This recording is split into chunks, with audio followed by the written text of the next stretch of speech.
बातमीचे प्रायोजक आहेत हॉटेल रोहित। सध्या इन्कम टॅक्स रिटर्न प्राप्तिकर परतावा दाखल केला जातोय। गेल्या आर्थिक वर्षासाठीचा 24-25 रिटर्न दाखल करण्याची किंवा भरण्याची अंतिम मुदत वाढवण्यात आली आहे। 24-25 या आर्थिक वर्षासाठीचा प्राप्तिकर रिटर्न भरण्याची अंतिम मुदत 15 सप्टेंबर 25 असणार आहे। यावर्षी केंद्रीय अर्थसंकल्पनात सर्वसामान्य नागरिकांना म्हणजे करदात्यांना मोठा दिलासा मिळाला।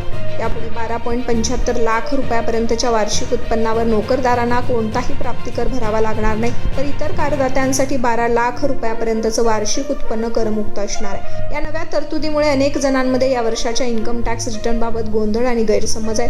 Pan card, income tax return या संदर्भात भारतात सर्वसामान्य करदात्यांमध्ये आधीच अनेक गैरसमज आहेत। उदाहरणार्थ, इन्कम टॅक्स रिटर्न कुणी भरावा, भरण्यासाठी किती वार्षिक उत्पन्न असलं पाहिजे, जर भरला नाही तर काय होतं इत्यादी। इन्कम टॅक्स रिटर्न आणि पॅन कार्ड संदर्भातील काही महत्त्वाच्या मुद्द्यांबाबत बीबीसीनं चार्टर्ड अकाउंट CA आणि करतज्ञ करीम लखानी यांच्याकडून जाणून घेतलं।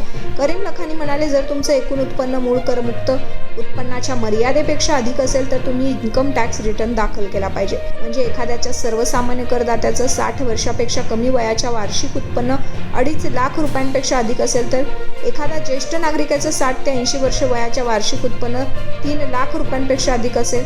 जर सुपर ज्येष्ठ नागरिकांचं 80 वर्षापेक्षा अधिक वार्षिक उत्पन्न 5 लाख रुपयांपेक्षा अधिक असेल, त्यांनी इन्कम टॅक्स रिटर्न भरणे बंधनकारक आहे। अशा परिस्थितीत एकूण वार्षिक उत्पन्न कलम 80 अंतर्गत असणारी कपात करण्यापूर्वी वर दिलेल्या करमुक्त उत्पन्नाच्या मर्यादेपेक्षा अधिक असेल तर इन्कम टॅक्स रिटर्न भरावाच लागेल। याचबरोबर प्रत्येक कंपनी फर्मला इन्कम टॅक्स रिटर्न भरणे बंधनकारक आहेत, मग त्या कंपनीला किंवा फर्मला नफा झालेला असो किंवा तोटा। निर्मला सीतारामन यांनी प्राप्तिकराबाबत मोठा दिलासा दिलेला आहे।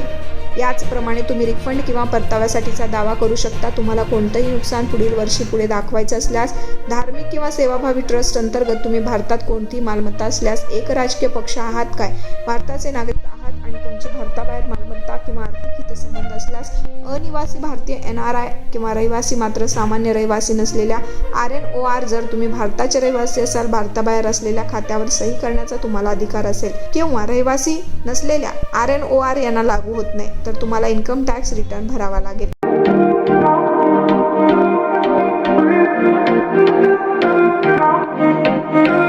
सोलापुरात व्हेज नॉन व्हेज जेवण मिळण्याचं एकमेव ठिकाण हॉटेल रोहित।